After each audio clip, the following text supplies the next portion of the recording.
Good morning, YouTube. It is Wednesday, July 17th, 2019, and these are your morning announcements. It is going to be a hot one today, guys. Oh my goodness. It is 8 in the morning, and it is already 85 degrees outside. And it feels like it's got to be at least 70% humidity, if not higher.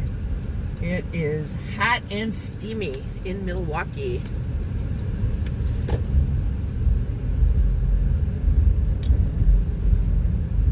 Which is why I've got a big bottle of water with me, and I'm going to be drinking a lot of water today at work. I can tell you that right now. So, what can I tell you guys? What's good, right? I've had my eyes opened in recent weeks, I should say recent months, about a phenomenon that's happening here in the United States that has me concerned, but also has me fascinated, just from a human behavior sort of way. But the thing that has my interest right now is nationalism, and more specifically a splinter group called separatists.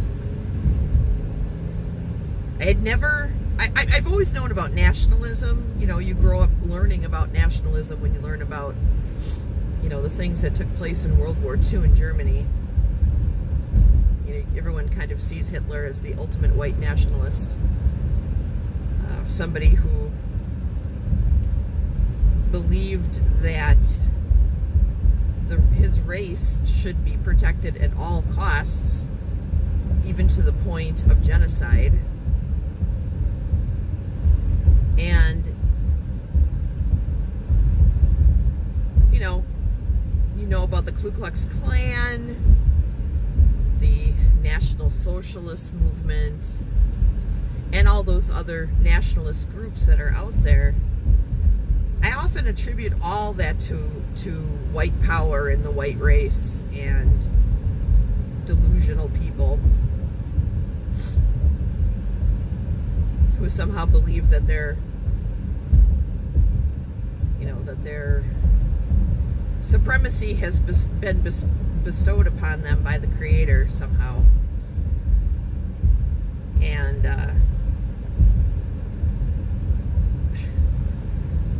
I've always thought of them as being just completely ridiculous and hateful and horrible people.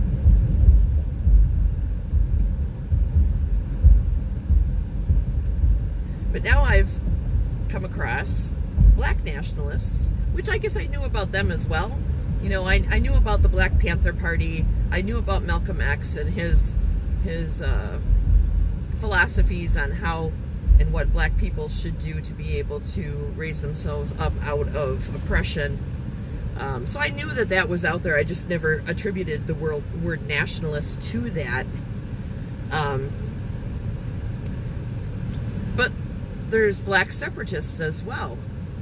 And the separatists, what they believe is that they want their own nation. It's not that they just want their own businesses and banks and schools and churches. Nationalists want that. Black nationalists want that. But black separatists take it a step further in that they want to gain control of the country and expel the white people. Some of them even say kill the white people.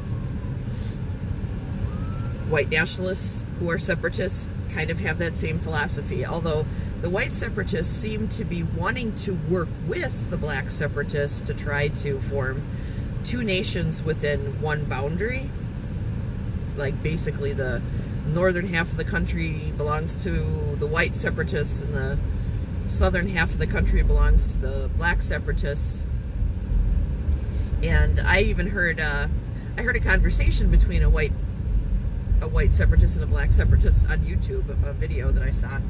And the white separatist was even saying, We can even give like part of the country to Hispanics and part of the country to Jews and part of the country to Native Americans. Basically just breaking up the country and putting people of similar ethnic backgrounds into designated areas. And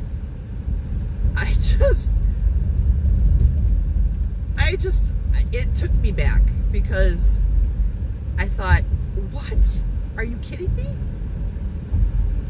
You can't just displace people. I mean, that's what Germany did to the Jews in World War II. They ripped them out of their homes and put them into places. That's what white colonists did in South Africa with apartheid. And actually, that's what white colonists all over the country have done, or I should say all over the world have done all throughout history, is like deplace indigenous populations, insert themselves into those places, and either wipe out or completely move the indigenous people out of the area that they want to grab hold of.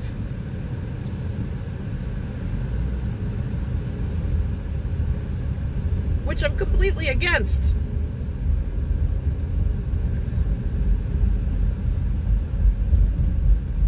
That's why I like, when we go into other countries to fight other countries, I always ask, are we really doing this for national security, or are we colonizing? What are we doing here? What is really behind this? And we're just, us white people, we are just a warring group of people, man. Anyway,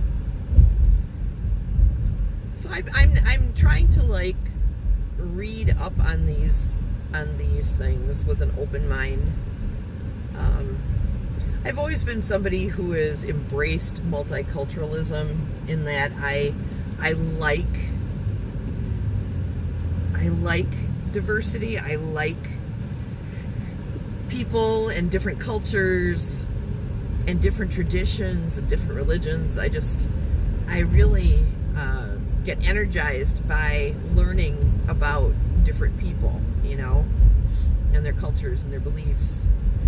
So I've never been against that here in America.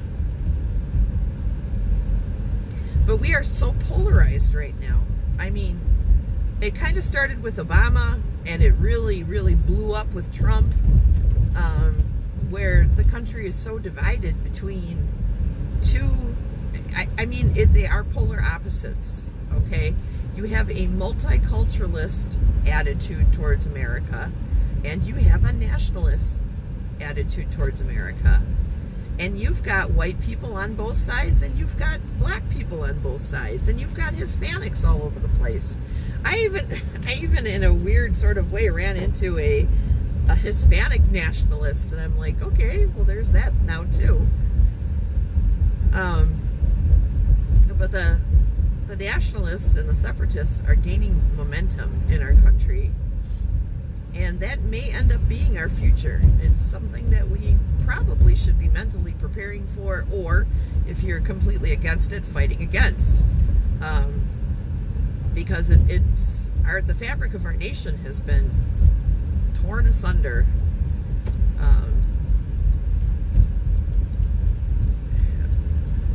And a lot of it is our fault, meaning white people. It's our fault. If, all of this would have been completely and totally eliminated, all this mess, if after the Civil War, black people would have given all the same exact rights and privileges that white people were given right at that moment, a lot of this would have been avoided. But instead of doing that, the powers that be decided that they wanted to continue oppressing black people and holding them down, and allowing white people to prosper and be educated and create and invent and enjoy life, liberty, and the pursuit of happiness, while black people were just second-class citizens, and all minorities for that matter. I mean, after the Civil War, when slavery was abolished, sharecroppers came in and they did all the work and got very little pay on a lot of them on the same plantations that they were slaves on, because they had nowhere to go and nothing to do, and no one would hire them.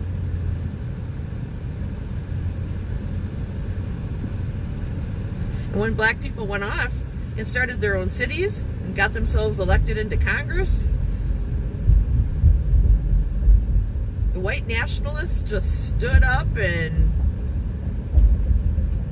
caused a ruckus, and the KKK was formed, and they started burning out businesses and scaring off people and destroying the momentum that the black community had after the Civil War.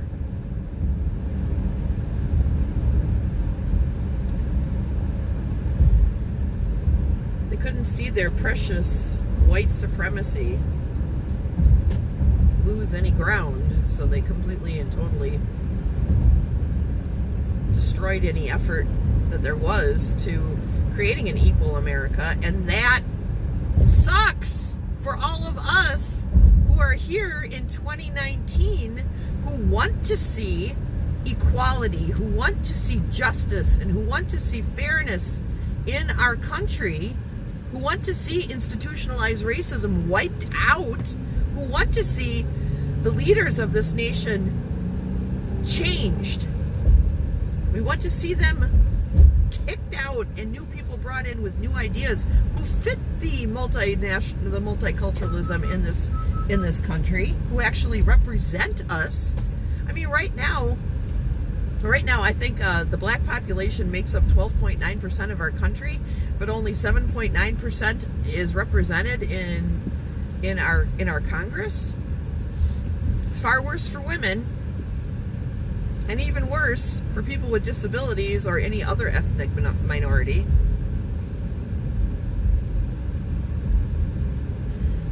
So that good old boy club that's always been there is still alive and well, and I can sympathize with the separatist movement's ideas, the black separatist movement's ideas. I can sympathize with it, even if I'm not completely on board with the idea. I can understand it. It is rational to me, considering everything that they've been through, and so many black people at this moment in time feel like that this is a life and death situation, and that if they don't separate, that they will be completely eradicated from the face of the planet. And that's if I was in their shoes, I'd have that same scary mentality, you know. So what I really want to try to encourage with everyone who is light-skinned like me, who is a pink person like me, is that if you feel the way that I do, that you feel like that our country really benefits from the multicultural diversity, that you fight every single day to try to make this nation fair for everyone. And we need to get rid of the people who are in power. We need to get rid of the elites who control everything, who pull all the strings, because until that happens, it doesn't matter who has control of the country. The elites have the power. The elites have the money. They have the resources. They have the calling upon of the military. They have everything. They have everything that we don't have. So the only way that we can fight this and actually win is if we start to eliminate their power. You could kick out every single white person in this country and kick them out of the country, and you're still going to have the problem, because the money and the power will always supersede the ideology. It sucks, but it's a thing, okay?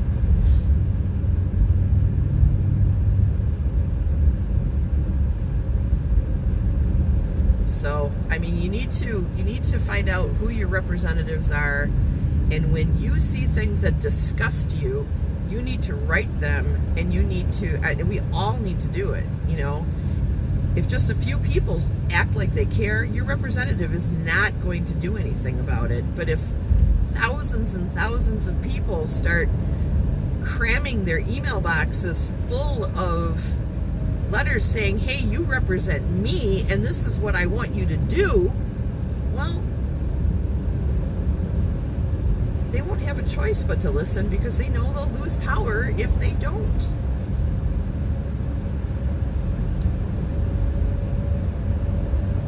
We have to look at what's going on in our government. We have to care about what's going on.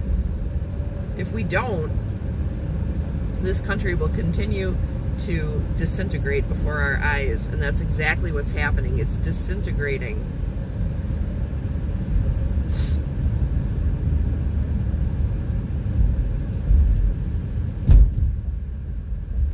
And if that horrible day comes where a war breaks out between white nationalist separatists and black nationalist separatists, we're only going to have ourselves to blame if we don't do anything right now to try to stop that from happening.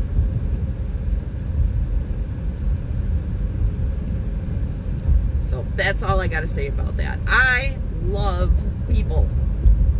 I love people.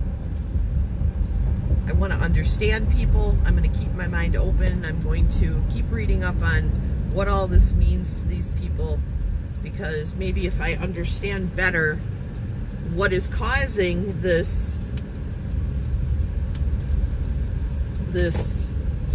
mentality to come to the surface, maybe I can help to start fixing the problem. And I have a strong desire to do that. So thanks for watching, you guys. I'm sorry that this wasn't like a happy, joy, happy, joy video, but I mean, we needed to, this is a discussion, this is a conversation that we need to have, you know. I have in my life beautiful people of all different shades and sizes and shapes and religions, and I feel like every one of those people brings something to my life, teach me things, and help me see the world through a much wider lens. And I just want this world to be a safe place for everybody. Is that so wrong? Anyways, I love you guys. I'm at work now. I'm pulling into my parking spot. I hate parking here though. Why did this guy have to park here? Rawr! The guy next door parked in my parking spot. It's getting out of here once I'm in here is really hard with this big ass truck. Dude, why are you here?